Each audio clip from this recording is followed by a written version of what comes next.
جب صلاح الدین ایوبی کا نصب کردہ ممبر نظر آتش ہوا، امت مسلمہ خواب غفلت سے بیدار نہ ہوئی۔ خانہ کعبہ کو روئے زمین پر خدا کے پہلے گھر ہونے کا شرف حاصل ہے، جبکہ بیت المقدس اس کے بعد حضرت سلیمان علیہ السلام کے ہاتھوں تعمیر ہوا، جسے بیت الحرم سے 40 منزل دور کہا گیا۔ مسلمانوں کا قبلہ اول مسجد اقصی، خانہ کعبہ اور مسجد نبوی صلی اللہ علیہ وسلم کے بعد تیسرا بڑا مقدس مقام ہے۔ نبی کریم صلی اللہ علیہ وسلم معراج کے سفر کے دوران مسجد الحرام سے مسجد اقصی پہنچے اور یہاں تمام انبیاء اکرام کی نماز کی امامت کرنے کے بعد اپنے خالق حقیقی سے ملاقات کے لیے براق پر 7ویں آسمان کے سفر پر روانہ ہوئے۔ مسلمانوں کا قبلہ اول اور وہ زمین جو برکتوں کا خزانہ ہے، مسلمانوں کے ہاتھوں سے چھن چکی ہے۔ سامراج کے زیر سرپرستی جنگ عظیم اول کے بعد سلطنت عثمانیہ کو پارا پارا کر دینے سے شروع ہونے والی سازش دوسری جنگ عظیم کے بعد اس وقت پایہ تکمیل تک پہنچی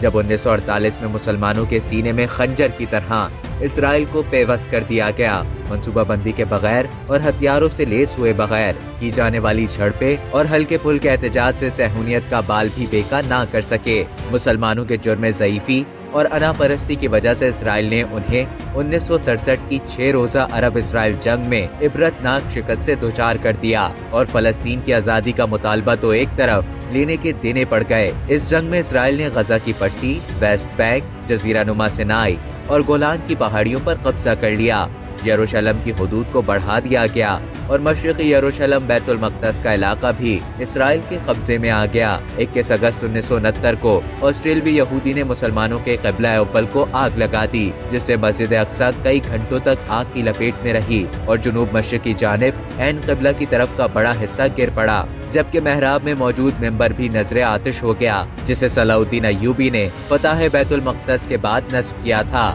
مسجد اقصی کی شہادت کے وقت گولڈا مائر اسرائیل کی وزیر اعظم تھیں۔ وہ اپنی کتاب میں تحریر کرتی ہیں کہ مسلمانوں کے مقدس مقام مسجد اقصی کو نظر آتش کیے جانے جیسے بڑے سانحے کے بعد وہ اس خوف کے باعث رات بھر سو نہ سکیں کہ کہیں پڑوسی عرب ممالک اسرائیل پر حملہ نہ کر دیں، مگر اگلی صبح انہیں اس بات پر حیرانی ہوئی کہ اتنے ہولناک واقعے کے بعد بھی امت مسلمہ خواب غفلت سے بیدار نہ ہوئی اور عرب ممالک نے اسرائیل پر حملہ کرنے کی جرت نہیں کی۔